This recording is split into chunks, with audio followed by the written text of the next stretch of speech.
Hello, नमस्कार.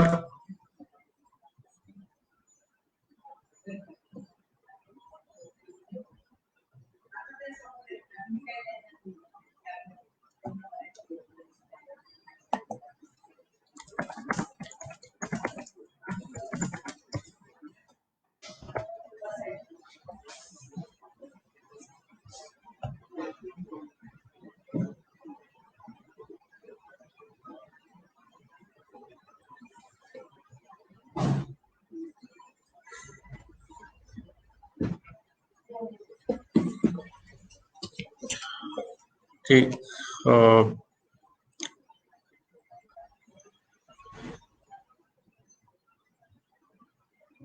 Thank you doctor Sujit Shinde आणि हे लाईव्ह सेशन ज्यांनी जॉईन केलंय त्यांचं पण स्वागत. आज वर्ल्ड हेरिटेज डे आहे आणि आपल्या सर्व इतिहासप्रेमी ग्रुपला शुभेच्छा वर्ल्ड हेरिटेज डेच्या. आपण सगळेजण जे काही पुरातन गोष्टी आहेत त्यांचा आपण अभ्यास करत आहोत आणि ही निश्चितच एक चांगली घटना आहे आणि आज वर्ल्ड हेरिटेज डे पण आहे. त्यामुळं आपले जे प्रयत्न आपण करतोय वर्ल्ड हेरिटेज आणि जे पुरातन गोष्टी आहेत त्यांच्यासाठी आपण सगळेजण ज्या मन लावून जे काम करतोय त्याबद्दल मी सगळ्यांचा आभार मानतो.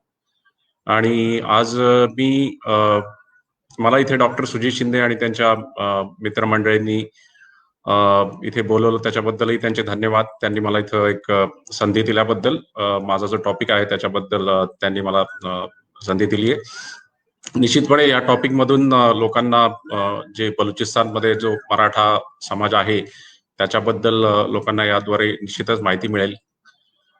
तर आजचा जो माझा टॉपिक आहे तो जो टॉपिक आहे तो आहे बलुचिस्तान मधला बुट्टी मराठा आणि इतरत्र लाईक मर्री मराठा आणि पानिपतचा या लोकांशी संबंध आहे. तर पानिपत मधले जे मराठा सैनिक आणि स्त्रिया मुलं जी कॅप्चर केली होती अहमद शाह अब्दालीने, जी पकडून नेली होती त्याच्यासोबत, त्या लोकांचं पुढं काय झालं याबद्दल आतापर्यंत कोणालाच माहिती नव्हती. पण मला फार पूर्वीपासून या गोष्टीमध्ये स्वारस्य होतं की या लोकांचं पुढं काय झालं आणि त्या प्रयत्नातून मला काही माहिती मिळाली आणि ती जी माहिती आहे ती मी 2015 मध्ये लोकसत्तामध्ये पब्लिश केलेली होती. तर या माहिती बद्दल आज मी बोलणार आहे.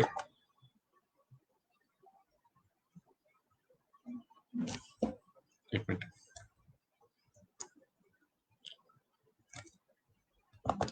ओके.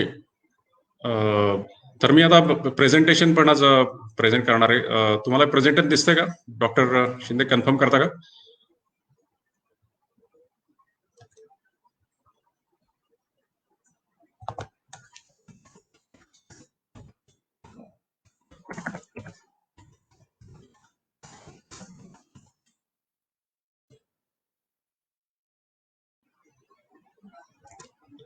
ओके. माझं हे प्रेझेंटेशन पॉवर पॉइंट आहे, तर मला जस्ट कन्फर्म करायचं होतं की हे तुम्हाला दिसतंय का नाही.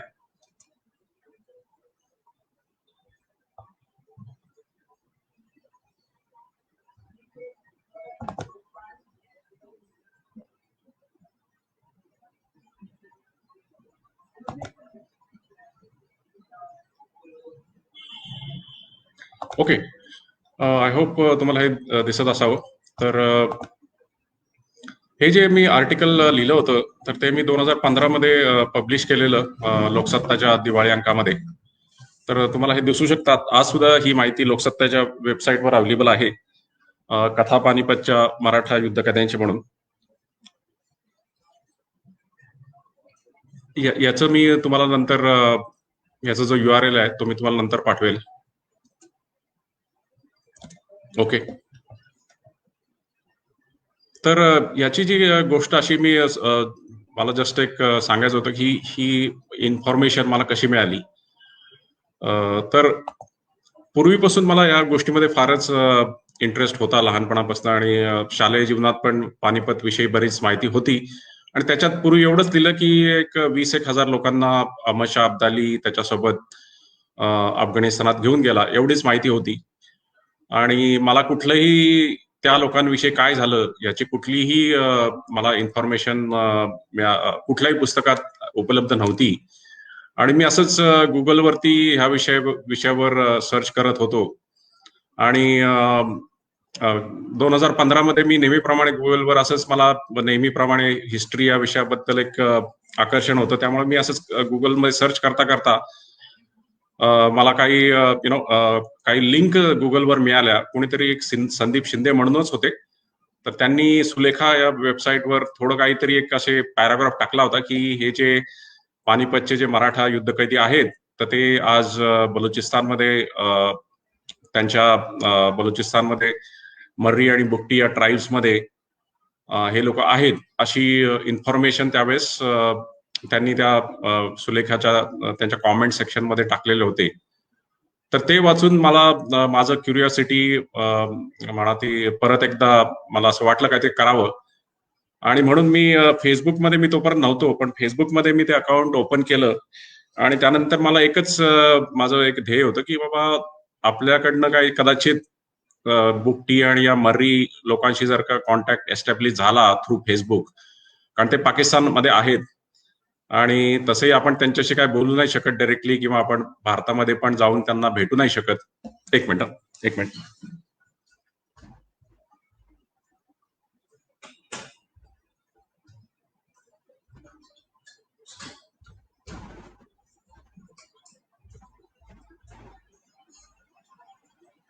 हा, तर भारतामध्ये पण त्यांचा काही असा कॉन्टॅक्ट नव्हता. तर माझं तेच ध्येय होतं की काय ते करावं. म्हणून मी फेसबुकमध्ये जाऊन बुकटी या लोकांचं ज्यांचं नावामध्ये बुकटी आहे, कारण मी बघितलं की त्या बुकटी लोकांमध्ये सरनेम हे बुकटीच असतं. तर मी फाइंड केलं की फेसबुकमध्ये ज्या लोकांचं नाव बुकटी आहे असे मी त्यांना फ्रेंड म्हणून ऍड केलं. आणि माझं नशीब म्हणा किंवा ही जी कथा आहे ही कुठंतरी बाहेर येण्याची वाटच बघत होती. कदाचित माझ्या रूपानं ते बाहेर यायची असेल, कारण 200 वर्ष होऊन गेली, पण साधारणतः 250 वर्ष तर कोणालाच याविषयी काही माहिती नव्हती. आणि ती कदाचित त्या कथेला बाहेर यायचं होतं माझ्या दृष्टीने, म्हणून ती गोष्ट कदाचित मला लवकर मिळाली. कारण मी साधारणतः दुसऱ्या किंवा तिसऱ्या प्रयत्नातच मी बुकटी समाजातल्या जे युथ होते त्यांच्यापैकी एक तरुण मुलगा मला भेटला की जो म्हटला की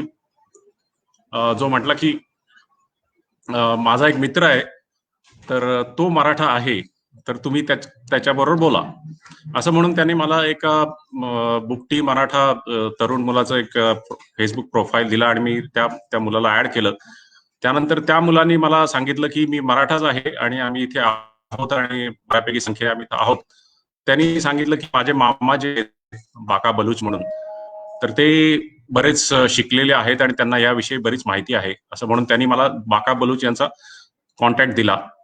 मग मी बाका बलूच यांना कॉन्टॅक्ट केलं आणि बाका बलूच हे एक अतिशय शिकलेले असे सिनियर इंजिनियर म्हणून पाकिस्तान पेट्रोलियम कॉर्पोरेशन मध्ये आज सिनियर केमिकल इंजिनियर म्हणून ते तिथं काम करतात आणि ते आपले मराठाच आहेत. तर त्यांनी मला बरीच माहिती दिली आणि त्यांनी त्यांच्या ज्या सर्कलमधले जे बाकीचे जे बुकटी मराठा आहेत, शिकलेले जे आहेत, त्यांचे मला त्यांनी कॉन्टॅक्ट दिले. आणि मग ती जी माहिती आहे ती मला प्रचंड वेगाने ती माहिती माझ्याकडे येत गेली. त्यांच्यापैकी काही लोकांशी मी व्हॉट्सअपवर बोलत होतो, त्यांच्यावर मी फोन केले, त्यांना ईमेल लिहिल्या आणि बरीच माहितीची एक्सचेंज त्यांच्याबरोबर झाली.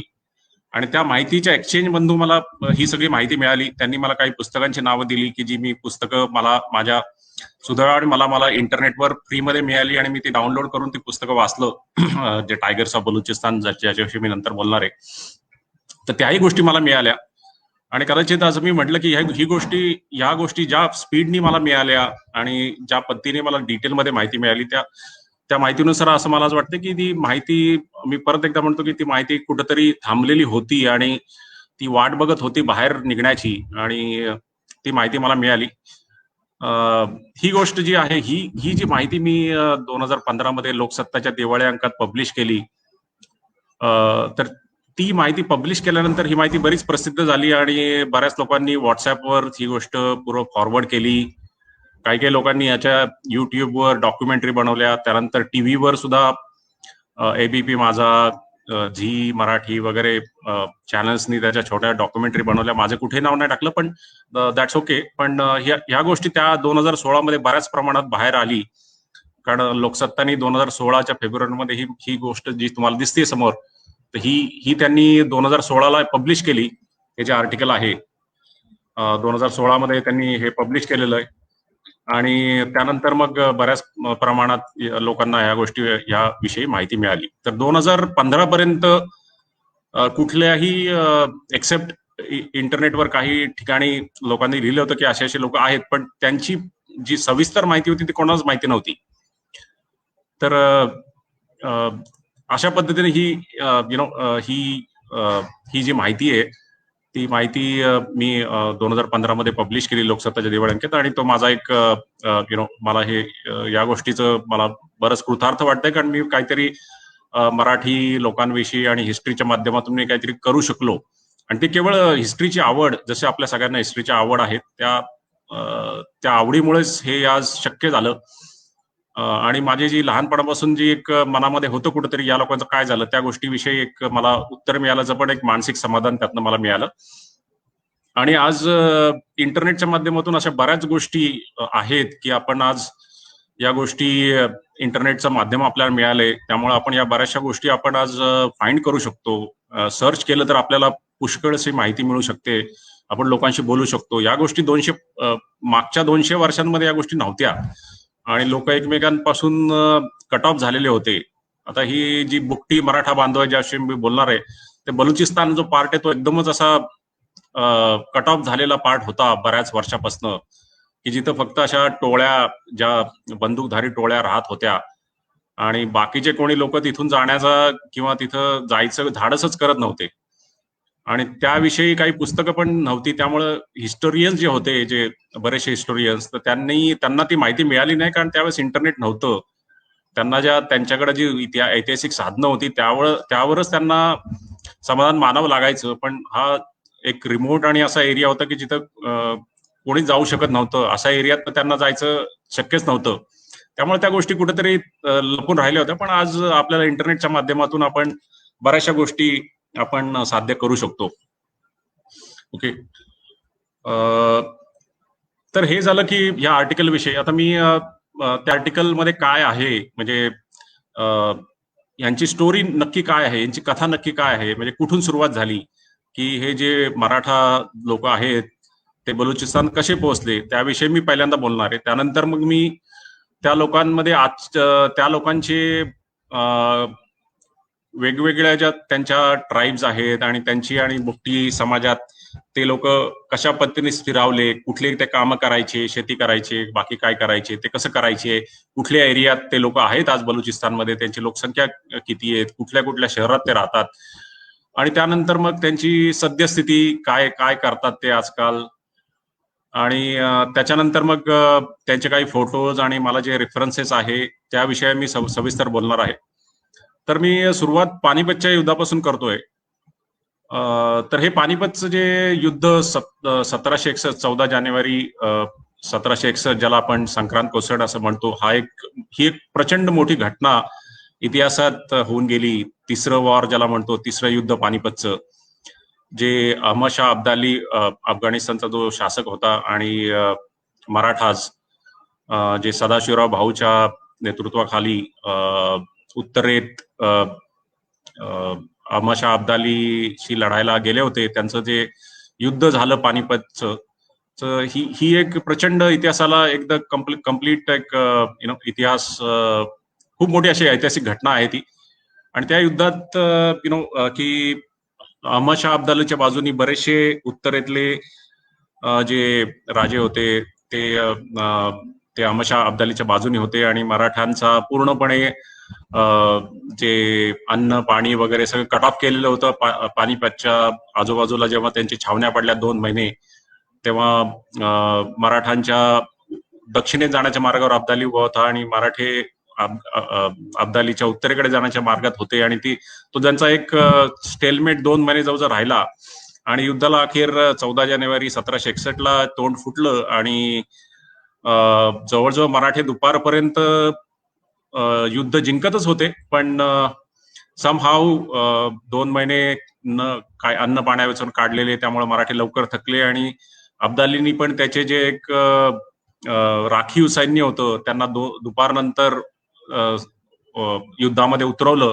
त्यानंतर मग युद्धाची जी बाजू पालटली आणि त्याच्यात जवळजवळ असं बोललं जातं की साधारणतः 40,000 मराठा सैनिक आणि मुलं आणि स्त्रिया वगैरे जे सैन्याबरोबर गेले होते ते लोक त्यात मरण पावले. आणि त्या दिवशी रात्री आणि दुसऱ्या दिवशी सकाळी प्रचंड काटाकाटी वगैरे पानिपत गावात वगैरे झाली आणि त्यातल्या बऱ्याचशा मराठी स्त्रियांनी पण विहिरीमध्ये उड्या मारून स्वतःचे अब्रू वाचवण्यासाठी वगैरे असं सांगितलं जातं. त्यातले काही मराठा सैनिक परत आले, 10,000 ग्वाल्हेरला परत आले.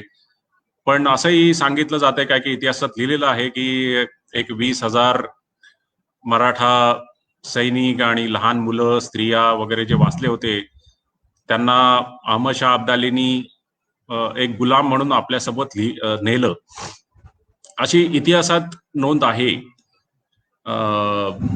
तर हे जे मी दोन तीन पॉइंट्स इथं दिले आहेत, जसं एक सियारुत मुत्ताखिरीन म्हणून एक ग्रंथ आहे की जो एक तबातबाई म्हणून एक अयोध्येकडचे एक हिस्टोरियन होते, तर जे ऍक्च्युली त्या दिवशी तिथं रणांगणावर होते, तर त्यांनी हा सियारुत मुत्ताखिरीन हा एक ग्रंथ उर्दूमध्ये लिहिलेला आहे. तर त्यांनी असं दिलंय की जे जे कैदी होते, मराठा जे कैदी होते, जे त्यांच्या अशा खूप मोठ्या रांगा तयार केल्या गेल्या आणि त्यांना अर्ध कच्चं अन्न पाणी दिलं गेलं आणि बऱ्याचशा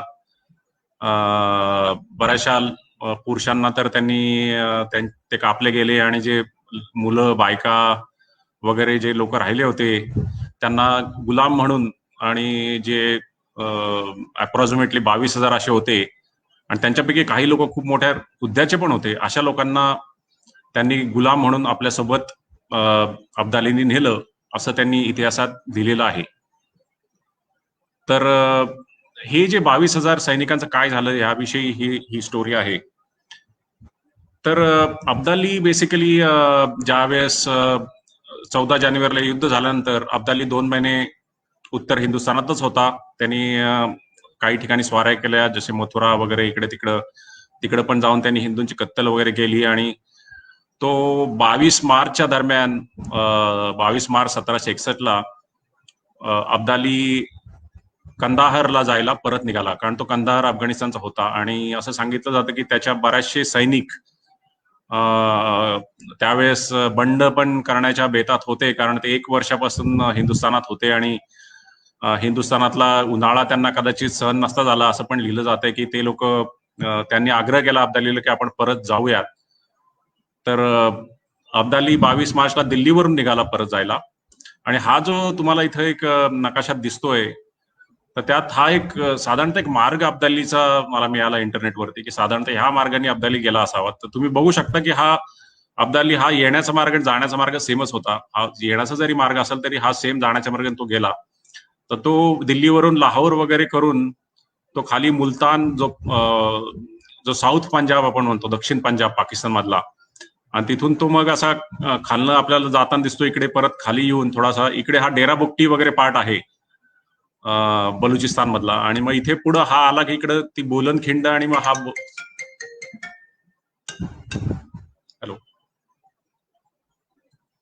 नाही झालं का? ओके, मी तेच बरोबर मी करतो परत एकदा, मला सांगा तुम्ही.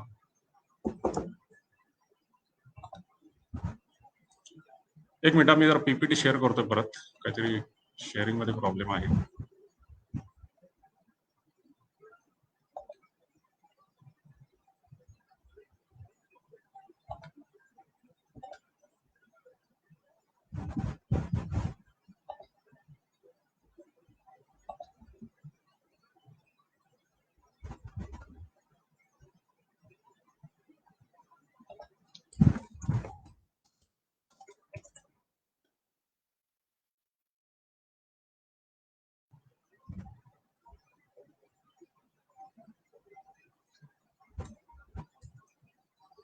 ओके.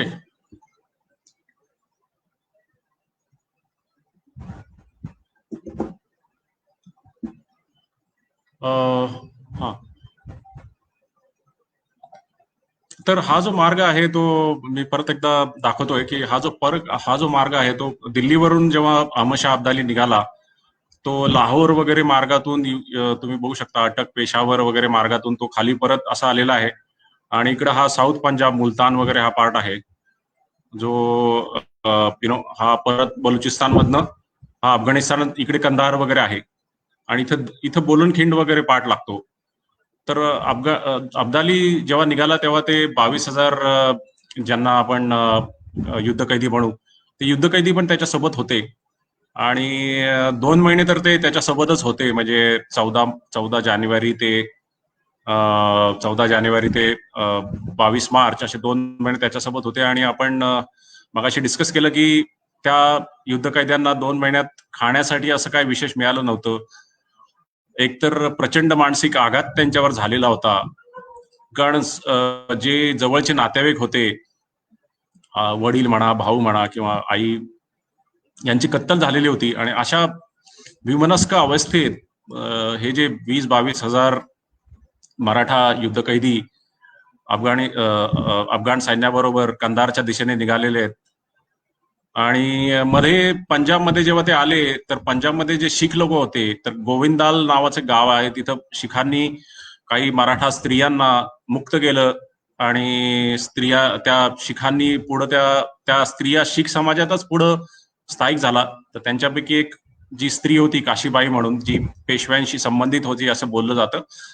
आणि त्या काशीबाईची मुलगी धर्मा कौर किंवा धर्माबाई, आणि तिचा मुलगा जो पुढे एक शीख सरदार, एक फेमस शीख सरदार होते, हरिसिंग नालवा. तर त्या काशीबाईचा नातू म्हणून हरिसिंग नालवा असं बोललं जातं. आणि अजून पण शीख समाजात असं बोललं जातं की बऱ्याचशा मराठी स्त्रिया नंतर होत्या. आणि मला वाटतं खुशवंत सिंग यांनी एक पुस्तक लिहिलं होतं की त्यांनी त्या पुस्तकात लिहिलं होतं की त्यांच्या समाजात काही काही स्त्रियांची नावं अजून पण बाई, जसं गणेशबाई वगैरे आहेत.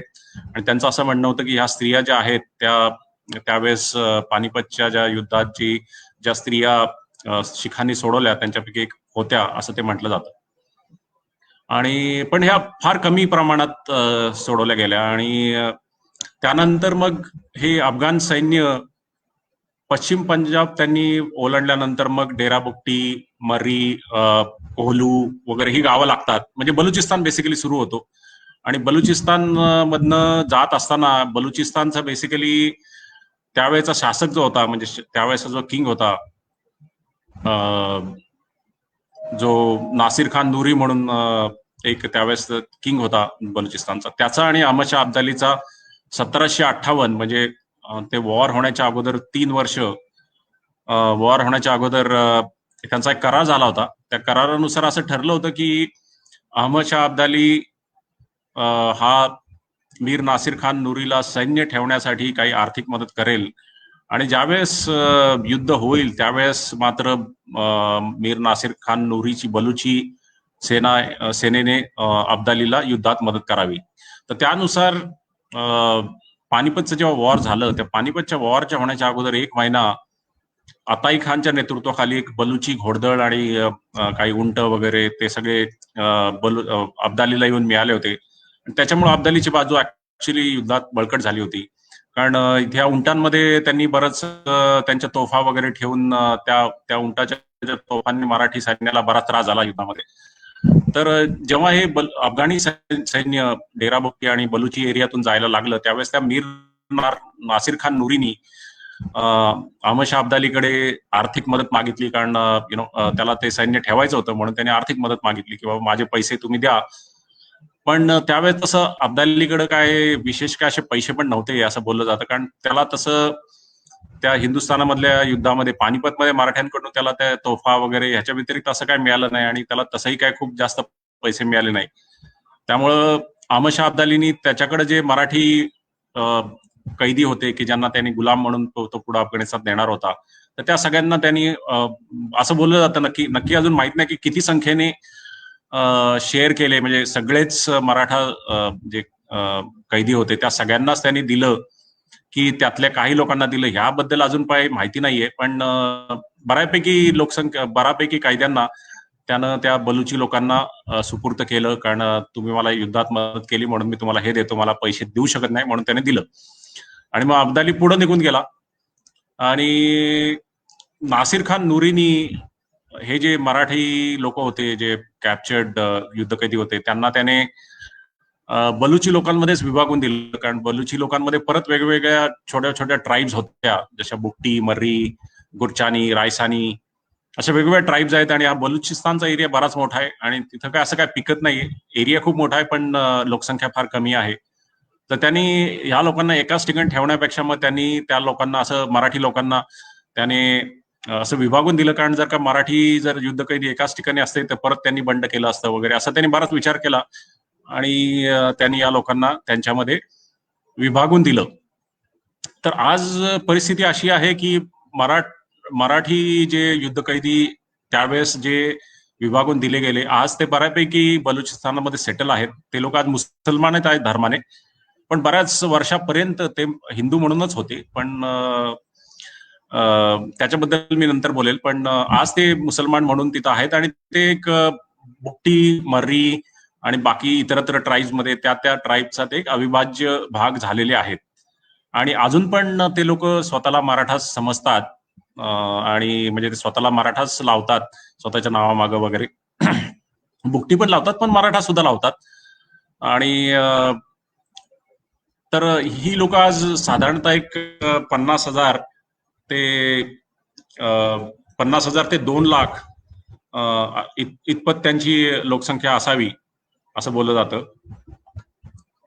तर ही एक आज असं काही सेन्ससमध्ये, पाकिस्तानच्या सेन्ससमध्ये असे कुठेही दिलं जात नाही की हे मराठाच वगैरे. तर त्यांची पॉप्युलेशन एक बुट्टी किंवा मर्री किंवा बलूच म्हणूनच त्यांचं काउंट केलं जातं. तर त्यामुळं आज काय अशी काही आपल्याकडं एक्झॅक्ट फिगर नाहीत, पण त्यांच्याशी बोलताना असं काही काही लोकांचा असा अनुमान आहे की ते 50,000 ते 2 लाखापर्यंत असावेत, असा एक साधारणतः अंदाज आहे. तर एक बोललं होतं की 20,000 लोक त्यावेळेस गेली, मग एवढे कमी कसे काय आज. पण मला स्वतःला असं वाटतंय की त्यावेळेस जे 20,000 लोक गेले तर त्यातले सगळेच्या सगळे लोक तिथपर्यंत बुट्टी एरियापर्यंत पोहोचले नसावेत. कारण एक 2 महिने खायला प्यायला काही नव्हतं विशेष काही 2 महिन्यामध्ये. आणि एकतर मानसिक आघात हा प्रचंड होता की पायाखालची वाळू ज्याला सरकणं म्हणतात तसा तो प्रकार होता. कारण तुम्ही एकदमच असं तुमचे नातेवाईक, तुमचे आई वडील तुमच्या समोर कापले गेलेत आणि तुमच्यासमोर काहीच नाही, आता तुमचं भविष्य एकदमच ब्लँक आहे, अशी ती परिस्थिती होती. त्यामुळे किती लोक तिथपर्यंत पोहोचले हा एक मोठा एक इतिहासाचा विषय आहे. पण 1903चा बलुचिस्तानचा सेन्सस ब्रिटिशांनी केला होता, तर त्याच्यामध्ये त्यांनी दिलं एक 4-5 हजार लोक असावेत असं त्यांनी दिलेलं आहे. की जे बुट्टी समाजाचं त्यांनी वर्णन दिलंय की त्याच्यामध्ये एक स्लेव्ज म्हणून जे गुलाम म्हणून त्यांनी ब्रिटिशांनी दिलेले की त्याच्या 4-5 हजार लोक त्यांनी दिलेत. पण जे काही काही जे मराठा होते, जसे साहू मराठा होते की जे गुलाम म्हणून कधी गणले गेले नाहीत, ते स्वतंत्र म्हणूनच राहिले, तर त्यांची तसं असं काय काउंट केलं नव्हतं. तर नक्की किती असावेत हे माहित नाही. 1900च्या एक सुरुवातीला काहीतरी साधारणतः एक 5 ते 10 हजार लोक तेव्हा असावेत. पण आता मात्र थोडं स्टेबल झाल्यानंतर, थोडं आर्थिक परिस्थिती चांगल्या झाल्यामुळे आता ते 1 लाख ते 2 लाख लोक, मराठा लोक असावेत असं बोललं जाते. तर ह्या समाजामध्ये आता लोक तसं मराठी बोलत नाहीत. कारण आता बरंच एक 10 पिढ्या होऊन गेलेल्या आहेत आणि कम्प्लीट मराठी लँग्वेज ते लोक पण विसरून गेलेले आहेत. तर हा जो एरिया मी तुम्हाला दाखवतोय हा एक बुट्टी एरियाचा, बुट्टी मर्री एरियाचा मॅप आहे. हा बलुचिस्तान आहे. आणि जसं म्हटलं की इथून इकडनं मग डेरा बुट्टी आणि कोलू वगैरे हा एकदम बलुचिस्तानच्या एंट्रन्सला, पंजाबकडनं एंट्रन्स होतो, तिथे हा एरिया आहे. तर ह्या एरियामध्ये साधारणतः आज मराठा समाज आहे. सिंधमध्ये पण काही काही गावांमध्ये, जसं काश्मीर वगैरे काही सिंधमध्ये आहेत, नासिराबाद, जाफराबाद ह्या गावांमध्ये आज मराठा आहे. क्वेटा इथं आहे वरती, त्या क्वेटा बलुचिस्तानची राजधानी, तिथं पण आता बुट्टी लोक गेलेले आहेत नोकरीनिमित्त वगैरे.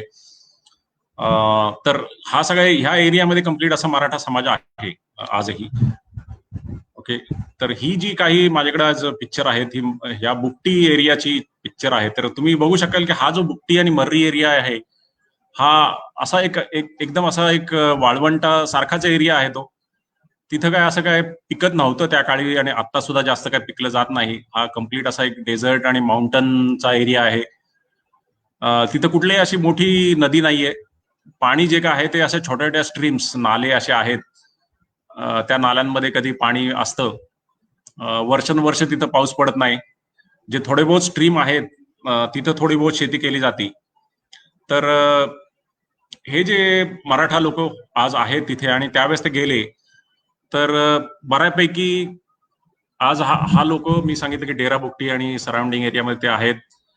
आणि तर ह्या लोकांमध्ये आज जे कस्टम्स आहेत, मराठा कस्टम्स अजून पण जे बुकटी समाजात अजून पण आपण त्यांना मराठा का म्हणावं, कारण मी जेव्हा त्यांच्याशी बोललो तेव्हा मला हाच प्रश्न होता की तुम्ही मराठा आहात हे कशावरनं.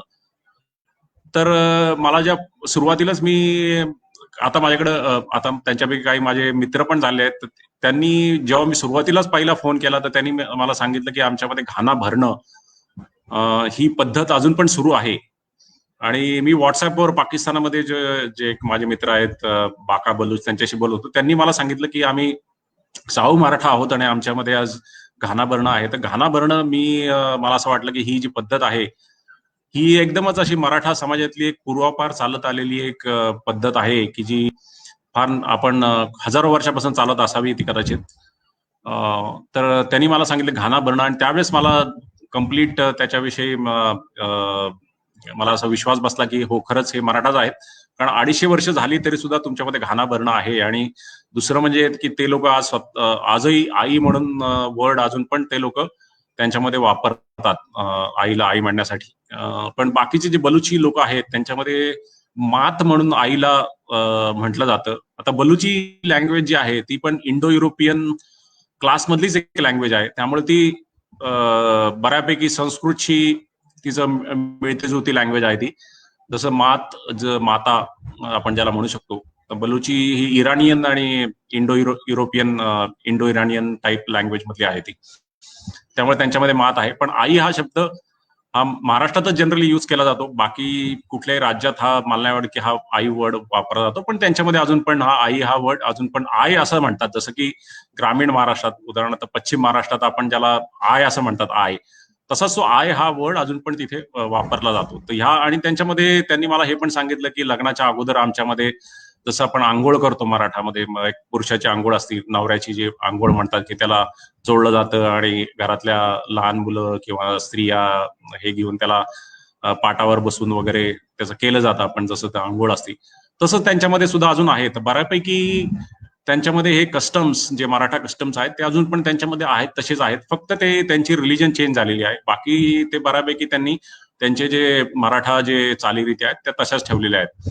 आणि दुसरं म्हणजे की त्यांनी मला हे पण सांगितलंय की हे जे बलुची लोक होते तर हे लोक बलुची लोक आणि बुकटी लोक हे एक नोमॅडिक ट्राईब्स आहेत. म्हणजे हे नोमॅडिक हे इकडे तिकडे फिरणारे असे लोक होती आणि ते खूपच असे नॅचरलिस्टिक लोक होते बऱ्यापैकी. म्हणजे आता एक 50-60 वर्षापूर्वी सुद्धा ते लोक बऱ्यापैकी नॅचरलिस्ट लोक होते की त्यांच्यामध्ये त्यावेळेस सुद्धा ज्याला आपण फंडामेंटल रिलिजियस नेचर म्हणतो ते त्यांच्यामध्ये त्यावेळेस सुद्धा असं काही फंडामेंटल रिलिजियस नेचर त्यांच्यामध्ये नव्हतं. त्यांच्यात मेन होतं ते त्यांची ट्राईब्स, त्यांच्या ट्राईबचे जे लॉज आहेत ते त्याच्यामध्ये जास्त होते. त्यांच्यामध्ये कुठलं असं रिलिजियस नेचर वगैरे काही नव्हतं. आणि तिथं असं पण सांगितलं तर बऱ्याच वर्ष म्हणजे मला वाटतं 19व्या किंवा 20व्या शतकापर्यंत तिथं मशीद सुद्धा नव्हती आणि मौलवी सुद्धा त्या एरियात येत नव्हते. ते लोक फक्त नावालाच मुस्लिम होते आणि त्यांचे मेनली त्यांच्या ज्या चालीरीती, त्यांच्या ज्या बुकटी ज्या पारंपरिक चालीरीती, त्यांच्या ज्या टोळ्यांच्या ज्या चालीरीती त्याच्यातच ते होते. आणि त्या टोळ्यांमध्ये असे काही विशेष चालीरीती नव्हत्या, त्यांच्या काही लॉज वगैरे असतात त्यानुसार ते करतात. त्यामुळे जे मराठी जे चालीरीती होत्या, जे सुसंस्कृतपणा जो होता मराठीमध्ये, ज्या जसं आपण बघितले लग्नापूर्वीची आंघोळ किंवा घाणा भरणं या पद्धती, कारण बलुची समाजामध्ये काहीच नव्हती, ते खूपच असे नॅचरलिस्ट होते. त्याच्यामुळे मराठी चालीरीती तर टिकल्या. कारण बेसिकली ह्या एरियामध्ये एकतर हे बुकटी आणि त्यांच्याबरोबर यांचे मराठा स्लेव्स आणि साऊ मराठा वगैरे लोक होते आणि त्या एरियामधून कुणी जायचं धाडस सुद्धा पूर्वी करत नव्हते. एकतर या एरियात कुठलीही शेती नव्हती आणि पाणी पण नव्हतं. त्यामुळे हे जे बुकटी लोक होते मेनली त्यांचा उद्योगधंदा हाच होता की तिथून जे लोक जाणार होते अफगाणिस्तानच्या बाजूला, जे काही ट्रॅव्हलर्स जायचे तर त्यांना लुटायचं, किंवा आजूबाजूच्या एरिया जसं पंजाब आहे तिथं धाडी टाकायच्या, तिथून काही लुटायचं, किंवा उंट पाळायचे, उंट घेऊन इकडे तिकडे फिरायचं. असंच त्यांचं मेन त्यांचा उदरनिर्वाह अशाच गोष्टींवर चालायचा. आणि ते लोक खूपच बेसिक होते, त्यामुळे मराठा लोक ऍटलिस्ट काहीतरी चालरीती तिथं घेऊन गेले, त्यामुळे त्यांच्या चालरीती तिथं टिकून राहिल्या. आणि दुसरं म्हणजे की हे जे बुकटी लोक होते की जे नोमॅडिक होते आणि ते फिरणारे असेच लोक होते, त्यांचे पाल टाईपमध्ये, जसं आपल्याकडे बंजारा समाजात पाल टाईपमध्ये जसा एक तंबू असतो तसा त्यांचा तंबू असायचा, त्याच्यासोबत त्यांचे उंट असायचे, आणि ते लोक त्या बुकटी एरियात असे इकडे तिकडे फिरत राहायचे. आता मराठी लोक जे त्यांच्याबरोबर गेले, तर त्या प्रत्येक कुटुंबामध्ये असे मराठी गुलाम विभागले गेले. तर तो गुलाम त्या बुकटी कुटुंबाबरोबर, त्याच्या कबिल्याबरोबर फिरत असायचा. आणि मग तो बुकटी त्यांचा जो मालक असायचा, त्या मालकाला आका म्हणायचे. तर ह्या आका मग तसं बऱ्यापैकी असं सांगितलं जातं की हा आका बऱ्यापैकी मराठी गुलामांची बऱ्यापैकी एक कुटुंबाप्रमाणेच कदर करायचा, आणि त्यांना कुटुंबातल्या एक सदस्य म्हणूनच त्यांना तसं तसं वागवलं जात असे. पण काही काही अपवाद पण होते, काही काही क्रूर पण होते त्यातले आका, आणि बऱ्यापैकी त्रास पण व्हायचा. तर बेसिकली त्यांची जी कामं होती ती अशीच होती की छोटी मोठी कामं त्यांना दिली जायची, की उंटांची देखभाल करा, किंवा लोहार काम करा, किंवा पाणी वगैरे भरायचं, हे सगळं अशी कामं त्या गुलामांना दिली जायची. त्यानंतर मग गुलामांमध्ये लग्न कसं, की एका गुलामाला एखाद्या मुलगी असेल तर, आणि दुसऱ्या एखाद्या गुलामाला मुलगा असेल तर त्यानुसार त्यांचं मग लग्न पण केली जायची गुलामांच्या मुला मुलींची वगैरे. असं त्यांचं होतं त्यावेळेस. पण जवळजवळ अशी चालू राहिलं जवळजवळ 200 वर्ष, 1761 ते 1944 पर्यंत ही गुलामगिरी चालूच राहिली. इव्हन ब्रिटिशांनी पण त्यांच्या सेन्ससमध्ये दिलेलं आहे की असे गुलाम आहेत बलुचिस्तानमध्ये वगैरे, 1903च्या सेन्ससमध्ये. 1944 मध्ये या गुलामांना ते जे नवाब अकबर खान बुकटी होते, बुकटींचे जे नवाब, तर त्यांनी या गुलामांना अनाऊन्स केलं की बाबा या गुलामांना आम्ही आता सोडत आहोत आणि तुम्ही आता गुलाम नाही आहोत. तर 1944 म्हणजे तुम्ही बघा साधारणतः 185 वर्ष बऱ्यापैकी हे जे मराठी युद्ध कैदी होते त्यांच्यापैकी बहुसंख्य लोक एक गुलाम म्हणूनच बुकटी समाजात राहिले. आणि मर्री समाजात पण तशीच अवस्था होती. माझ्याकडे जी इन्फॉर्मेशन आहे ती मेनली बुकटी मराठांची आहे, कारण मला फक्त बुकटी मराठांशीच मी कॉन्टॅक्ट करू शकलो. अजून पण मला मर्री समाजात, मर्री म्हणून दुसरी एक ट्राईब आहे जी आपण बघितली असेल. हा जो कोहलू जो एरिया आहे तो मर्री एरिया आहे, आणि हा डेरा बुकटी हा जो ब्ल्यू मध्ये आहे तो बुकटी एरिया आहे. आणि हे एकमेकांपासून साधारणतः 200 ते 300 किलोमीटर आहेत. तर ह्या मर्री समाजाविषयी अजून काय माहिती नाही, पण बऱ्यापैकी सेम कंडिशन बुकटींची, जसं जे गुलामांना बऱ्याच वर्ष गुलामगिरीत राहिले आणि नंतर ते फ्री झाले, काही लोक शेती करत होते वगैरे, तर तशीच ती त्यांची अवस्था आज आहे. तर त्यांच्याविषयी मला अजून माहिती मिळवायची. पण हे बुकटी समाजाविषयी बऱ्यापैकी आहे की ते 1944 मध्ये फ्री झाले. आजची जी स्थिती आहे बुकटी समाजाची, तर आज हा समाज बऱ्यापैकी 1944 नंतर बऱ्यापैकी समाज पुढे आलेला आहे.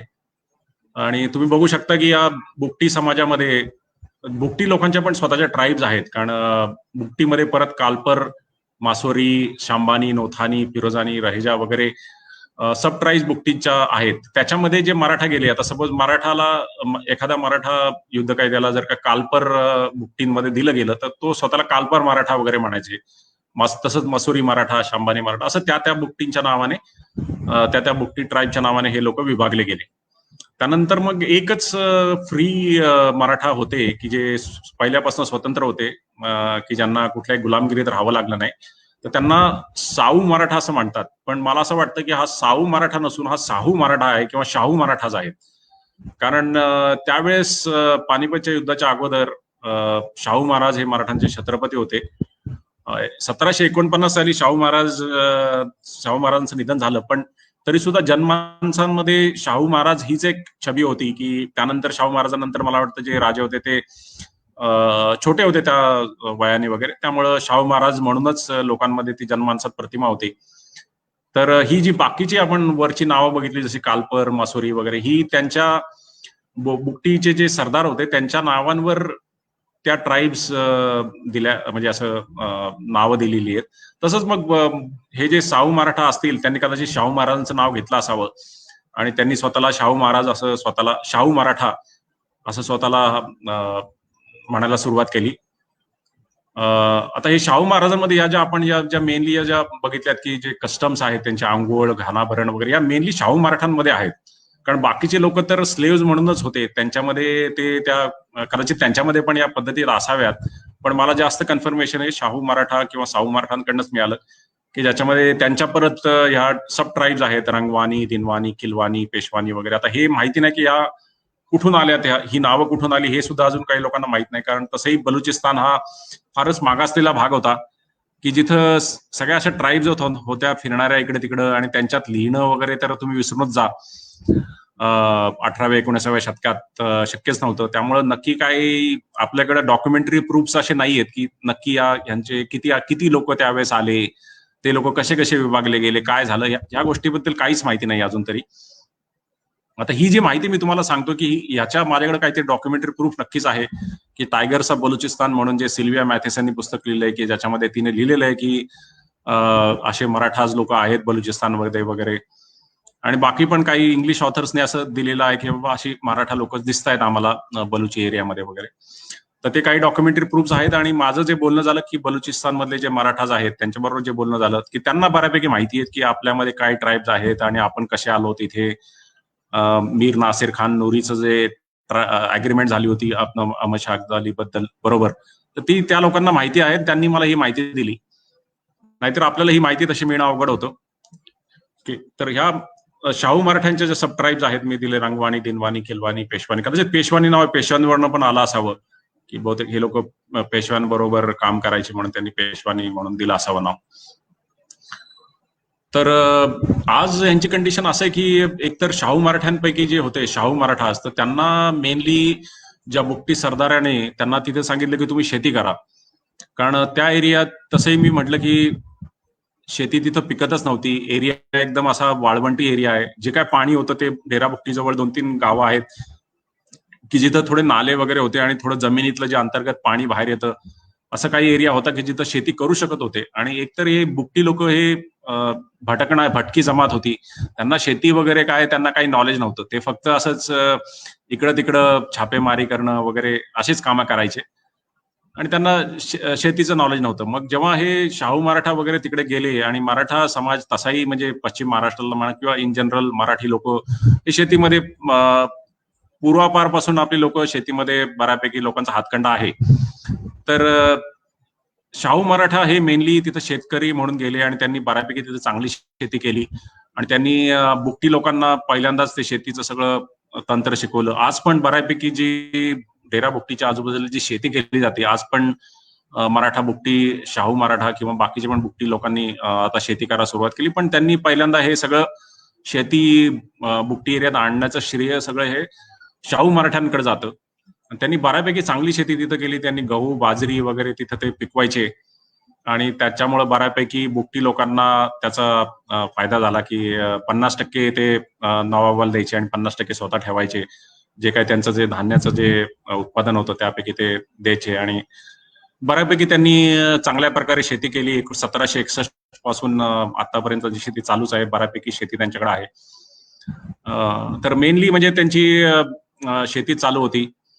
त्यानंतर मग साधारणतः 1950च्या दरम्यान जेव्हा भारत स्वतंत्र झाला त्यावेळेस पाकिस्तानमध्ये नैसर्गिक वायू सापडला आणि तो मेनली हा डेरा बुकटीच्या जवळ सुई म्हणून गाव आहे आणि बाकी पण बलुचिस्तानमध्ये बऱ्याच ठिकाणी त्यांना नैसर्गिक वायू सापडला. त्यानंतर त्यांनी पाकिस्तान पेट्रोलियम कॉर्पोरेशन म्हणून कंपनी स्थापन केली आणि पाकिस्तान पेट्रोलियम कंपनीचं जो प्लांट आहे तो सुई म्हणून जे गाव आहे डेरा बुकटीच्या जवळ, एक 25-30 किलोमीटर डेरा बुकटीपासून असावं, तिथं त्यांनी ते पहिला प्लांट टाकला.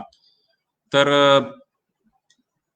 बऱ्यापैकी मराठा समाजातल्या लोकांना सुरुवातीला कामगार म्हणून तिथं काम मिळालं. म्हणजे अक्षरशः तिथं झाडू लोटणारे आपण ज्याला म्हणतो, स्वीपर्स, अशी छोटी मोठी अगदी छोटी मोठी कामं त्यांना तिथं मिळाली.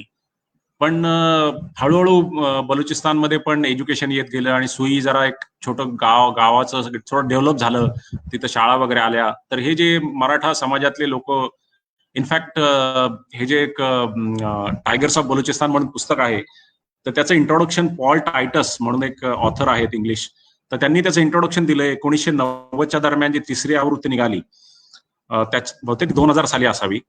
तर त्यात त्यांनी असं दिलंय की बुकटी समाजात एकंदर असं उलथापालट झालीये, सामाजिक उलथापालट झाली. आणि ती सामाजिक उलथापालट कशी झालीये, तर सिल्विया मॅथेसननी तिचं पुस्तक 1960च्या दरम्यान दिलं.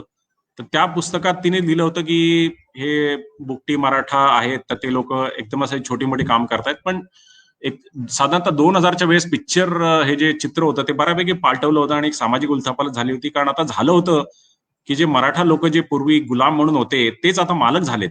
जे बुकटी लोक मराठ्यांचे मालक होते ते आज त्यांच्या घरी कामं करतायत आणि जे स्लेव होते ते आता मालक झालेत, असं त्यांनी दिलं. कारण ही झालं काय की मराठा समाजाने एज्युकेशन घेतलं आणि पाकिस्तान पेट्रोलियम मध्ये बऱ्यापैकी सुरुवातीला कामगार म्हणून लागले, नंतर ते सुपरवायझर झाले, फोरमन झाले, मॅनेजर झाले. त्यानंतर त्यांच्यापैकी काही लोक चांगली शिकली, त्यातले काही पोलिसात गेले, काही लोक पॉलिटिक्समध्ये गेले, काही लोकांनी बाकी प्रोफेशन सुरू केले. त्यामुळे त्यांची परिस्थिती चांगली सुधारली. कारण मराठा समाज तसं बघायला गेलं तर महाराष्ट्रातून जे गेले ते बऱ्यापैकी सुसंस्कृत होते, पण एक त्यांचा आपण बॅड लक म्हणू की काही वर्ष 150 वर्ष वगैरे एक मधला एक काळ जो असा होता की तो वाईट गेला. पण इन जनरल त्यांच्यात ते गुण होते, त्यामुळे ते लोक फटाफट शिक्षणात पण त्यांनी प्रगती केली आणि ते लोक पुढे गेले. आणि असं ते क्लिअरली लिहिलंय की त्या टायगर्स ऑफ बलुचिस्तानच्या इंट्रोडक्शन मध्ये पॉल टायटसनी की ह्या लोक आज फार पुढे गेलेत आणि देर इज अ इन्व्हर्शन असा शब्द वापरलाय. सोसायटीमध्ये इन्व्हर्शन झालंय की कम्प्लीट असं उलथापालट आपण ज्याला म्हणू शकतो, ती उलथापालट झाली की आज हे जे मराठा जे पूर्वी गुलाम होते ते आज मालक झालेत आणि जे मालक होते ते आज त्यांच्या घरी कामं करतायत आणि त्यांची एक सामाजिक परिस्थिती चांगली झालेली असं त्यांनी दिलेलं आहे. तर हे आपण ज्याला मराठी पाऊल पडते पुढे असं जे म्हणतो ते अगदी खरं आहे असं मला वाटतंय. कारण एवढं अशा एरियामध्ये राहून 150-200 वर्ष परिस्थिती स्ट्रगल करून आज हा समाज एकदम असा थोडा बऱ्यापैकी पुढे आलेला आहे. मी असं म्हणू शकत नाही की खूपच ऍडव्हान्स्ड आहेत, पण आज बऱ्यापैकी त्यांची एक मिडल क्लास अशी एक परिस्थिती आज आहे. आणि ह्या समाजाला सुरुवातीला जेव्हा ते गेले तिथे तर त्यांना तिथं अशी एक दुजा भाव, अशी एक तुम्ही कमी जातीचे असं एक, कारण तुम्ही गुलाम म्हणून आले आहात, तर बाकीचे जे बुकटी समाज होता तो मराठा समाजाकडे एक कमी भावनेने असं बघायचा की त्यांच्याबरोबर कोणी लग्न पण करत नव्हते, त्यांच्या मुली, बुकटी समाजाच्या मुली मराठ्यांशी दिल्या जात नव्हत्या. आणि त्याच्यामुळं मराठा हे एक पहिल्यापासून तसे प्युअरच राहिले, मराठ्यांमध्येच लग्न झाली, कारण बाकीचे बुकटी समाज त्यांना गुलाम म्हणून मानत होता. आणि दुसरं म्हणजे की त्यांना बुकटी समाजात त्यांचा एक ट्राईब, बुकटी समाजाचा एक जिरगा असतो की हे जिरगा म्हणजे हे ट्राईब्स, त्यांचे स्वतःचे लॉज असतात आणि अजून पण त्याचे लॉ चालू आहेत. पूर्वी पण तसे होते की आपल्याकडे जसं पंचायत असते तसं जिरगा म्हटला जातो. त्या जिरगामधले लॉज आणि जे कायदे होते ते खूपच असे कडक होते की सपोज एखाद्या माणसाचा वध केलाय, तर ज्या माणसाने वध केलाय तर त्याच्या कुटुंबातल्या एका माणसाचा वध करायचा, ज्या कुटुंबातल्या माणूस मेलाय त्यांना मुभा होती की तुम्ही त्या कुटुंबातल्या एका माणसाला तुम्ही मारू शकता. म्हणजे असे तिथे लॉज होते. पण जेव्हा एखादा मराठा समाजातला कुठल्याही व्यक्तीचा वध केला जायचा त्यावेळेस बुकटी समाजातल्या लोकांना फ्री म्हणजे सोडून दिलं जायचं की कारण मराठा एकदम असे स्लेव्स होते. आणि जर का एखाद्या मराठ्याने जर बुकटी समाजातल्या एखाद्याचा खून केला तर मराठा समाजातल्या 2 व्यक्तींना मारण्याची मुभा त्यावेळेस होती. तर कारण हे मराठा नंतर गेले आणि बुकटी समाजाने त्यांना तसं ऍक्सेप्ट केलं नव्हतं बरेच वर्ष, आणि त्यांना एक लोली अशी एक वागणूक तशी मिळत गेली तिथे, असं पण सांगितलं जातं बेसिकली. तर हे नॅचरली होणारच, कारण तुम्ही जेव्हा जाता गुलाम म्हणून तर बाकीचे समाज तुमच्याकडे असं एक तुच्छ नजरेने बघितलं जातो.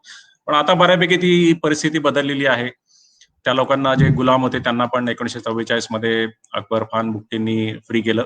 पण अजून पण काही एरियामध्ये अजून पण थोडंही मराठा समाज थोडासा असं सांगितलं तर अजून पण थोडा दचकलेलाच आहे. अजून पण त्यांना तशी भीती वाटत असते की उगीच आपल्या लो स्टॅटसमुळे काहीतरी होईल वगैरे असं पण बोललं जातं. अजून पिक्चर तसं क्लिअर नाहीये, कारण अजून पण पाकिस्तान हा तसाही एरिया तसाही रिमोट आहे आणि आपण तिथं जाऊ शकत नाही. आणि इन जनरल तो अजून बराच असा अभ्यास त्याविषयी व्हायचा आहे. ओके. तर हे इन जनरल आज बुकटी मराठ्याचं असं चित्र आहे की त्यांच्यामध्ये अजून पण आपले काही काही ज्या चालीरीती आहेत त्या वापरल्या जातात. ते स्वतःला अजूनही मराठा म्हणतात आणि त्यांना त्याबद्दल काही असं दुःख नाही की आपण मराठा आहोत आणि आपण लो स्टॅटसचे आहोत वगैरे. इतिहासात असं पण दिसतं बऱ्याचदा की जेव्हा तुम्ही लो स्टॅटसचे लोक दुसऱ्या समाजात मिक्स होतात तेव्हा ते स्वतःची आयडेंटिटी कुठेतरी लपवतात, कारण ते घाबरलेले असतात. आणि अशी इतिहासात आहेत, अशी उदाहरणं आहेत की लोकांनी आपलं कम्प्लीट आयडेंटिटी चेंज केली आहे. काही लोक येऊन हाय स्टॅटसचे आहोत आपण असं दाखवलं. असं इतिहासात बऱ्याच ठिकाणी आहे की लोकांनी आपली आयडेंटिटी चेंज केली की पुढे जाण्यासाठी. पण ह्या मराठा समाजाने स्वतःचं लो स्टॅटस असून पण कुठेही लपून ठेवलं नाही की आम्ही मराठा आहोत, आणि कुठलाही त्यांनी असं चेंज नाही केलं की आम्हाला मोठं व्हायचंय म्हणून आम्ही आमचं आयडेंटिटी मराठा आयडेंटिटी चेंज करतोय. तर असं कुठेही त्यांनी दिलेलं नाहीये, कारण ही स्वतःच्या मराठा त्यांच्या आयडेंटिटी विषयी अजूनही ही लोकांना प्रचंड अभिमान आहे मराठा म्हणण्याचा. आणि अशी उदाहरणं पण आहेत की जसं मी माझ्या लेखामध्ये लिहिलेलं आहे की 1990 मध्ये जेव्हा तिथे एक तिरंगा म्हणून पिक्चर डेरा बुकटीमध्ये लागला, कारण त्यावेळेस अजून पण हिंदी पिक्चर तिथं हिंदी पिक्चर पाकिस्तानात रिलीज होत होते. त्यावेळेस त्या तिरंगामध्ये नाना पाटेकरांनी एक मराठा इन्स्पेक्टरची भूमिका केली. आणि जेव्हा त्या एक डायलॉग येतो की मैं मराठा हूं और मराठा मरता है या मराठा मारता है, तर हा जो डायलॉग नाना पाटेकरांनी म्हटला त्यावेळेस तिथे डेरा बुकटीमध्ये ज्या चित्रपटगृहामध्ये हा पिक्चर चालला होता तिथं बऱ्यापैकी मराठा लोक तो पिक्चर बघत होते. आणि लोकांनी एकदम असं शिट्ट्या वाजवून वगैरे लोकांनी एकच गोंधळ तिथं घातला, असं पण मला एकाने सांगितलं की असं असं झालेलं आहे आणि सत्य परिस्थिती आहे. तर अजून पण मराठ्यांना प्रचंड स्वतःविषयी, मराठ्यांविषयी, स्वतःच्या मराठापणाविषयी एक अभिमान त्यांना अजून पण दिसून येतो. स्वतःच्या नावामध्ये पण, फेसबुकमध्ये आपण बघितलं ते स्वतः मराठा म्हणून टाकतात तिथे. आणि बऱ्याचशा लोकांनी the great Maratha he serial पण डाउनलोड करून बघितली आहे आणि ते आज इंटरेस्ट घेत असतात की बाबा काय आहे वगैरे, आपण कोण आहोत, स्वतःची आयडेंटिटीचं ते परत एकदा प्रयत्न करतायत की आपण कोण आहोत. बऱ्याचशा लोकांना हेच माहित नव्हतं, कारण असं मी म्हटलं की हा जो बलुचिस्तान एरिया बऱ्यापैकी मागासलेला एरिया होता, तिथं कुठलंही पुस्तक गेल्या 150-200 वर्षात लिहिलं गेलं नव्हतं. त्यामुळे आणि त्यांच्याविषयी काही रिटर्न रेकॉर्ड पण नव्हते. आपण स्वतःच बघतो की आपल्याला एक साधारणतः आपल्याला एक खापर पंजोबापर्यंत माहिती असते, आणि त्यानंतर बाकीच्यांची नावं काय आहेत ती आपल्यालाच माहित नसती, इव्हन महाराष्ट्रात राहून सुद्धा. तसंच त्यांना पण आता आपण कुठून आलो, आपलं आडनाव काय होतं वगैरे या गोष्टी आता त्यांना काहीच माहित नाहीये. त्यांना एवढंच माहिती होतं, बऱ्याचशा लोकांना एवढंच माहिती होतं की आपण दिल्लीमधून इथं आलो. आता दिल्लीमधून का आलं, कारण दिल्लीला वॉर झालं होतं. त्याच्या व्यतिरिक्त या लोकांना मी जेव्हा बोललो तर बऱ्यापैकी लोकांना ही माहिती पण नव्हती की आपण नक्की कुठून आहोत वगैरे काय आहे, हे बऱ्यापैकी त्यांना माहिती नव्हतं. पण अजून पण आता त्यांच्यात बघायला गेलं तर हे बुकटी लोक जे आहेत तर ते बऱ्यापैकी इराणियन वंशाचे लोक आहेत. ते बऱ्यापैकी गोरे आणि धिप्पाड असे शरीराने आहेत. पण मराठा समाज हा थोडासा काळा सावळा आणि मध्यम उंचीचा असा समाज आहे. तर तिथं बऱ्यापैकी जे इंग्लिश ऑथर वगैरे गेले, तर पाकिस्तान हार्ड कंट्री म्हणून एक पुस्तक आहे, ते कोणीतरी पाकिस्तानच्या पॉलिटिकल सिनारिओविषयी लिहिलंय. तर तो जे लेखक जेव्हा तिथं बुकटी एरियात गेला तर तेव्हा त्याला ते एक स्टार्क डिफरन्स दिसला की काही लोक एकदम असे उंच आणि गोरे आहेत आणि हे काही लोक जे आहेत रंगाने काळे सावळे आहेत. तर त्याला प्रश्न पडला की ही काळी सावळी लोक कोण आहेत. तर त्याला नंतर कळलं की ही मराठा लोक आहेत की जे एक स्लेव्ह म्हणून आणले गेलेले आहेत. तर अशा पद्धतीने ते आहेत तिथे.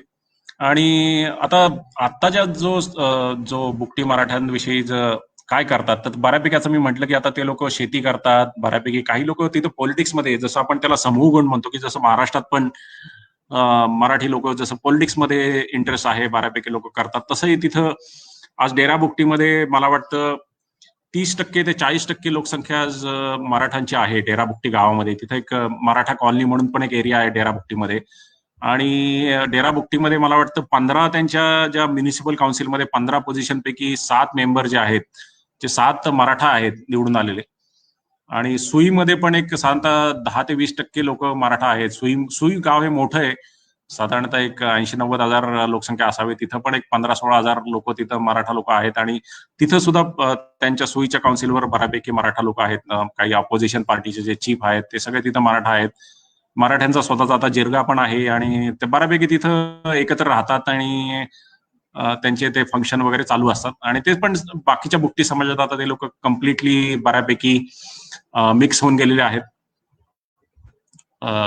आणि आपण जसं बघितलं की बऱ्यापैकी लोक त्या पाकिस्तान पेट्रोलियम सुईमध्ये कामाला आहेत, पोलीसमध्ये कामाला आहेत, त्यानंतर टीचिंग प्रोफेशन मध्ये आहेत.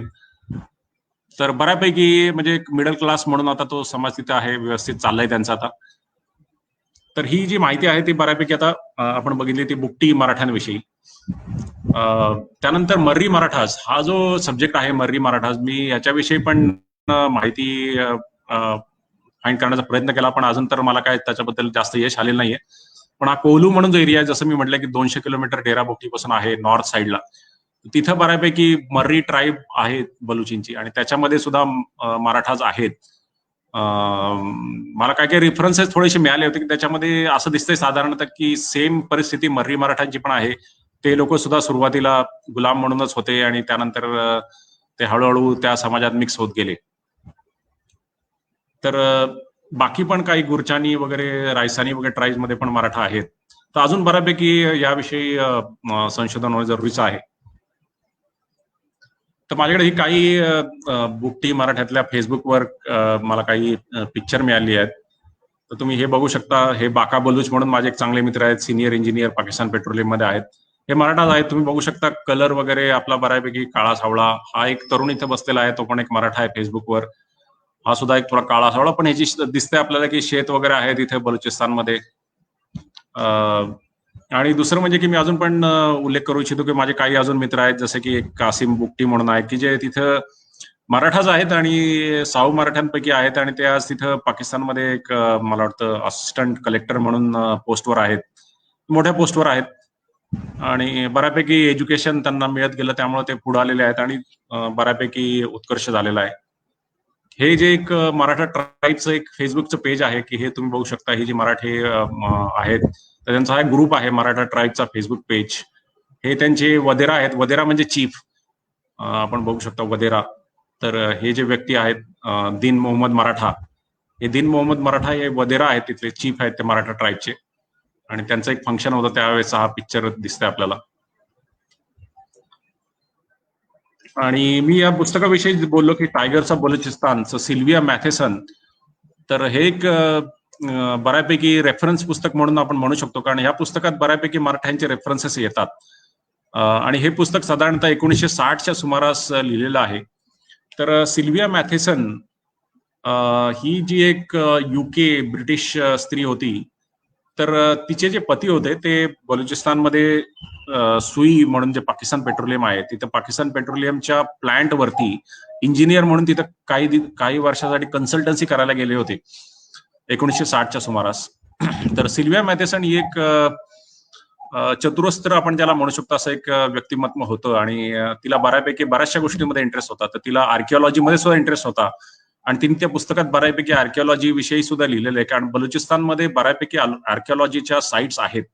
तर तिने जाऊन तिथं आर्किओलॉजीच्या साईटवर पण तिने काही गोष्टी गोळा करण्याचा प्रयत्न त्याच्यात तिने केलेला आहे. आणि तिला बाकी पण इन जनरल बलुची लोक काय आहेत, त्यांचा समाज कसा आहे, काय आहे, त्याबद्दल तिला प्रचंड इंटरेस्ट होता. तर तिनं तिथं बऱ्यापैकी ट्रॅव्हल केलं, बुकटी एरियामधनं, मर्री एरियामधनं. तिथल्या नवाबांना भेटली, तिथल्या जनरल लोकांना तिथे ते भेटली, त्यांच्या चालीरीती काय आहेत त्याविषयी त्यांनी लिहिलंय. तर ते सगळं पुस्तक ह्या पुस्तकात दिलेलं अतिशय उत्तम पुस्तक तिने या लिहिलेलं आहे, टायगर्स ऑफ बलुचिस्तान मधून. अजून पण मला वाटतं अमेझॉनवर हे पुस्तक आहे, थोडंसं महागडं आहे. माझ्याकडे त्याची एक सॉफ्ट कॉपी आहे, फार जुनी सॉफ्ट कॉपी आहे. पाहिजे असेल तर मी ती पाठवू शकतो. तर ही टायगर्स ऑफ बलुचिस्तान मध्ये मराठ्यांचे काय काय रेफरन्सेस येतात. तर योगागायची गोष्ट आपण त्याला असं म्हणू शकतो की तिने तिचे पती हे सुईमध्ये, मी जसं म्हटलं की पाकिस्तान पेट्रोलियमच्या प्लांट वरती होते, त्यांचा एक मोठा कॉम्प्लेक्स तिथे होता सुई पेट्रोलियमचा, आणि त्या कॉम्प्लेक्सच्या आतमध्ये ती तिथे राहायला होती, आणि तिथे बाकीचे वर्कर्स पण होते, त्यातले काही मराठा पण होते. तर हे जे पुस्तक चालू होतं, मला वाटतं पहिल्या किंवा दुसऱ्या चॅप्टरमध्येच त्या पुस्तकाच्या त्या चॅप्टरचं नाव असं आहे स्टॉर्म ॲट सुई. तर स्टॉर्म ॲट सुई हे जी प्रकरण आहे, तर ते झालं बरोबर 1961च्या सुमारास. आणि योगायोग अशी गोष्ट की पानिपतचं वॉर 1761ला झालं, त्यानंतर 200 वर्षानंतर ही जी घटना त्यांनी लिहिली, ते एक मिनी पानिपत आपण ज्याला म्हणू शकतो, अशी घटना घडलेली आहे. ही घटना कशी घडली, तर झालं काय की ह्या ज्या पाकिस्तानच्या ज्या सुईमध्ये जो प्लांट होता, तिथं काम करणारे मराठा पण होते आणि काही पठाण पण होते. आता पठाण लोक कोण? तर पठाण लोक म्हणजे हे डेरा बुकटीच्या उत्तरेला नॉर्थ बलुचिस्तानमध्ये काही पठाण एरिया आहेत, लोरलाई वगैरे काही काही एरिया आहेत की जिथं पठाण बहुसंख्येने राहतात, आणि वजिरिस्तान हा एक एरिया आहे की जो अजून त्यांच्या थोडा उत्तरेला आहे. तर इथे सगळे हे पठाण टोळीवाले लोक राहतात बलुचिस्तानच्या नॉर्थ साईडला, डेरा बुकटीच्या आणि कोलूच्या नॉर्थला. तर तिथूनही लोक कामाला तिथं त्या प्लांटमध्ये होते. पठाण लोक पण होते आणि मराठा पण होते आणि बाकी बुकटी पण लोक तिथं कामाला होते.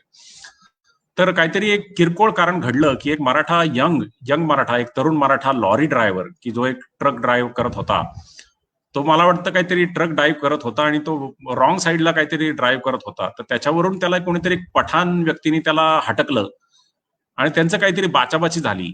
तर त्या बाचाबाची नंतर दंगल झाली. दंगल कोणामध्ये? तर पठाण आणि मराठ्यांमध्ये. जसं पानिपतचं वॉर 1761ला पठाण आणि मराठ्यांमध्ये झालं, तसंच एक मिनी पाकिस्तान 1961ला या सुईच्या एरियात घडलं. तलवारी परत काढल्या गेल्या, कुऱ्हाडी काढल्या गेल्या, 2-3 लोक त्यात मेली, काही लोक जखमी झाली मराठा आणि पठाणांमध्ये. आणि बऱ्यापैकी जे बाकीचे बुकटी लोक होते, जे बाकीचे मराठा बुकटी लोक होते, ते सगळे तिथं त्यांना सपोर्ट करायला आले. आणि बऱ्यापैकी तिने असं दिलं की पर्वतांमध्ये अशी एक रांगच लागली होती, व्हाईट सलवार कमीज घातलेले लोक आणि अशी येतच आहेत सुईच्या दिशेने, असं तिने दिलेलं आहे. आणि हे एक छोटं वॉर झालं आणि तिने दिलं की हे जे मराठाज आहेत त्यांना एक गुलाम म्हणून आणलं गेलंय वगैरे. पण तिने दिलंय की ते 15व्या शतकात जेव्हा तो हुमायून बादशाह होता त्यावेळेस. ते चुकीचं आहे थोडंसं. ऍक्च्युली मराठा हे त्यावेळेस नव्हते आणले गेले. मराठा ज्यावेळेस पानिपतचं वॉर झालं त्यावेळेस आणले गेले. तर तिनं त्यांचा रेफरन्स हा सुरुवातीलाच येतो की हे मराठाज आहेत आणि हे पठाण आहेत आणि या दोघांमध्ये हे छोटं वॉर झालंय. पुढे ते मिटलं गेलं, पण एक छोटी दंगल आणि छोटं वॉर त्यावेळेस त्या पुस्तकात सुरुवातीला दिले. त्यानंतर मग मराठ्यांचे असे रेफरन्सेस येत जातात की काही एक मराठा एक कारकून आहे की जो त्या नावाबरोबर काम करतोय, त्याचं दिलंय. दुसरा एक मराठा व्यक्ती आहे, त्याच्याविषयी त्यांनी दिले की त्यांनी त्याच्या मालकाबरोबर पैंज लावली होती. कारण हा जो एरिया आहे तुम्ही बघितला की ह्या एरियामध्ये हा असा म्हणजे असा एक थोडासा सुळके वगैरे आहेत, तिथं असे डोंगर रांगा आहेत आणि बऱ्यापैकी असे लाईमस्टोनचे जिथे पर्वत आहेत आणि हे सगळे विंडमुळं कम्प्लीट असं त्यांचं इरोजन झालेले असं कम्प्लीट असा एरिया आहे तिथं. तर एका बुकटी गुलाम, मराठी गुलामाने त्याच्या मालकावर पैंज लावली आणि एक सुळका होता, तो चढून जायचं. तर तो गुलाम जो होता तो चढून गेला आणि त्याने त्याच्या बदल्यात स्वतःची त्या गुलामगिरीतून त्यांनी मुक्तता केली, अशी तिने त्याची स्टोरी दिलेली आहे. त्यानंतर पण बाकी काही मराठी स्त्रियांविषयी ती रेफरन्स देते की काही मराठी स्त्रिया काही विकायला येत आहेत आणि अशा थोडे बहुत काही काही साड्या वगैरे घेऊन येत आहेत. काही मराठी स्त्रिया त्या नावाकडे कामाला आहेत. दूर खातून म्हणून एक नावाची एक मराठी स्त्री त्यांच्याकडे कामाला आहे. तर अशा काही काही रेफरन्सेस त्याच्यामध्ये येतात ह्या पुस्तकामध्ये. तर हे पुस्तक जे आहे ते आपण एक म्हणू शकतो रेफरन्स पुस्तक की यात आपल्याला दिसतंय, कारण बाकी तर कोणी हिंदुस्थानी ऑथर तिथं बलुचिस्तान गेलेलं नाही अजून पण. कारण आपलं बॅड लक म्हणावं की 1944 मध्ये या लोक मुक्त झाले आणि 1947 मध्ये पाकिस्तान आणि इंडिया एकमेकांपासून दुरावले गेले, पार्टिशन झालं. त्यामुळे तर अजूनच आपण कट ऑफ झालं. एक चांगला चान्स आला असता कदाचित आपण आपल्यापैकी काही लोक तिथं जर का एकत्र असते तर जाऊ शकले असते. पण आता बलुचिस्तान जो आहे तो एकतर पाकिस्तान आर्मीच्या अंडर आहे, तिथं कुणी जाऊ नाही शकत. असं पण सांगितलं जातं की जे डेरा बुकटी गावामध्ये, डेरा बुकटीच्या तरुण मुलांपेक्षा जास्त संख्येने पाकिस्तानचे सैनिक आज डेरा बुकटी गावात आहेत. इतक्या मोठ्या प्रमाणात लष्करीकरण त्या डेरा बुकटीमध्ये आहे. तिथे कुठल्याही रिपोर्टरला जाऊन दिलं जात नाही, कारण ते जे चाललंय बलुची लोकांचं जे स्वातंत्र्य युद्ध पाकिस्तानपासून वगैरे, तर ते तिथं बऱ्यापैकी हिंसाचार होत असतो आणि बाकीच्या लोकांना तिथं इन जनरल जाण्याचं काही आज साधन नाही. त्यामुळे तसंही रिसर्च तिथं काही होऊ नाही शकत.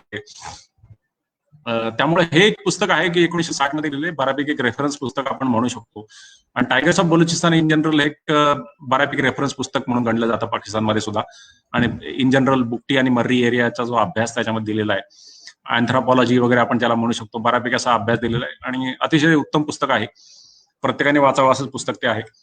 तर त्याच्यामध्ये काही रेफरन्सेस येतात त्याच्यानंतर अजून रेफरन्सेसमध्ये मी म्हटलं होतं की पॉल टायटस, जसं मी म्हटलं की पॉल टायटस हे जे ऑथर आहेत त्यांनी या टायगर्स ऑफ बलुचिस्तानची 3ऱ्या किंवा 4थ्या आवृत्तीला इंट्रोडक्शन लिहिलेली आहे 1990 नंतर. तर त्यांनी पण मराठ्यांचे काही रेफरन्सेस दिलेले आहेत. त्यांनी अकबर एस अहमद म्हणून पाकिस्तानचे एक IAS ऑफिसर होते की जे पुढे मग एक पाकिस्तानचे अमेरिकेतले राजदूत वगैरे झाले. तर अकबर एस अहमद बलुचिस्तानमध्ये त्यांनी काम केलंय आणि त्यांनी बऱ्यापैकी रिसर्च पेपर पण पब्लिश केले आहेत. तर त्यांनी हा जो रिसर्च पेपर लिहिलाय ट्रायल बाय ऑडियल अमंग बुकटीज, तर ह्याच्यामध्ये त्यांनी म्हणजे जे मराठा मी मगाशी सांगितलं की एक इन्व्हर्शन झालंय बुकटी समाजात. इन्व्हर्शन म्हणजे सामाजिक उलथापालथ, की जे गुलाम होते ते आज मालक झालेत आणि जे मालक होते ते आज त्यांच्याकडे कामाला आहेत. तर त्याविषयी जे लिहिले ते अकबर एस अहमद यांनी त्यांचं एक रिसर्च पेपरमध्ये हे लिहिलेलं आहे. आणि या रिसर्च पेपरचं नाव पण मी दिलेलं आहे. मी हा रिसर्च पेपर फाइंड करण्याचा प्रयत्न चाललाय माझा, कारण अजून काही मिळत नाहीये. हा बहुतेक आता खूप दुर्मिळ आहे तो, पण बऱ्यापैकी गुगलवर याचे रेफरन्सेस आहेत. आणि पॉल टायटसनी सुद्धा हा जो रिसर्च पेपर आहे त्याचा त्यांनी उल्लेख केलेला आहे. तर बाकीची जी माहिती होती ती मला तिथले जे बुकटी मराठा लोक होते त्यांच्याकडे बऱ्यापैकी ती माहिती होती की त्यांना कसं आणलं गेलं आणि इन जनरल ते अग्रीमेंट मीर नासिर खान नोरी वगैरे, तर त्यांना ती माहिती होती, त्या लोकांनी ती माहिती दिलेली आहे. तर ही एकंदरीत अशी ही स्टोरी आहे या बुकटी समाजाची.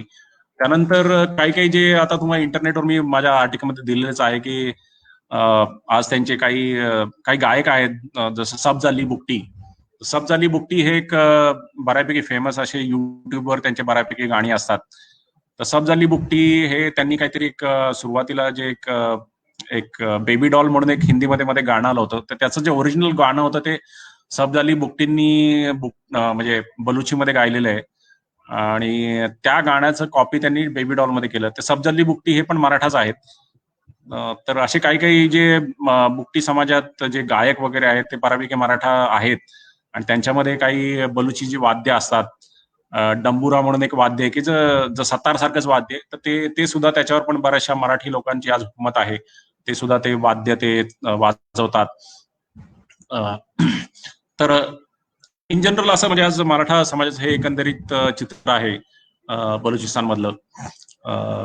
अजून पण ते स्वतःला मराठा समजतात आणि ते पण बऱ्यापैकी इंटरेस्ट आहे. पण आता बलुचिस्तानमध्ये ही परिस्थिती असल्यामुळं आणि इन जनरल इंडिया आणि पाकिस्तान असे संबंध असल्यामुळं आपण काही फारसं करू शकत नाही. काही लोकांनी तसं इच्छा व्यक्त केली की आम्हाला भारतात यायचंय, बघायचंय वगैरे, पण अजून पण आपण काय करू शकत नाही जास्त त्याच्याविषयी.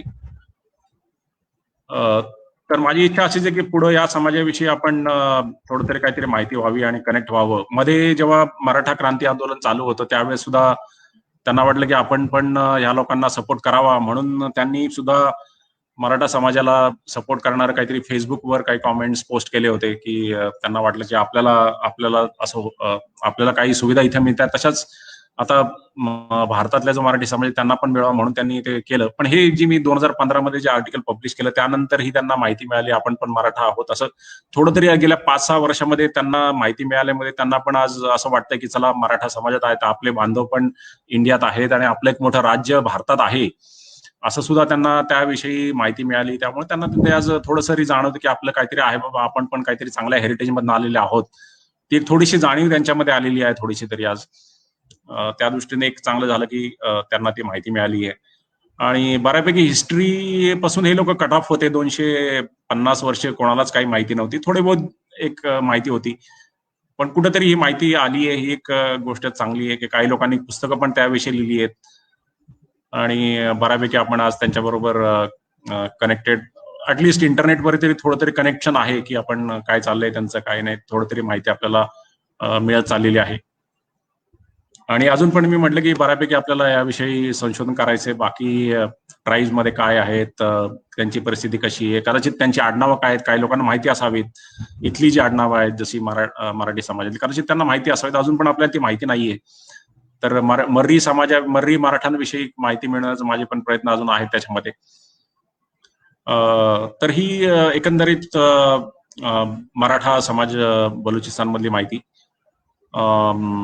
आपण सगळ्यांनी हे सेशन जॉईन करून हे ऐकून घेतलं त्याबद्दल आपले फार धन्यवाद. आणि डॉक्टर सुजित शिंदे आणि त्यांच्या जे सहकारी आहेत ते हे जे सिंधुजन अकादमी चालवतात त्याविषयी पण मी त्यांना धन्यवाद देतो. एक मिनिट.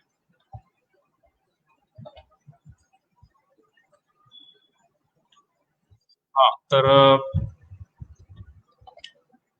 सिंधुजन अकादमीचं मी परत एकदा धन्यवाद. त्यांनी मला इथे एक चान्स दिला बोलण्याचा, आणि आपण सगळ्यांनी हे जॉईन केल्याबद्दल परत एकदा आपल्या सगळ्यांचा धन्यवाद. एवढं बोलून मी माझं आजचं व्याख्यान संपवतोय. Thank you again.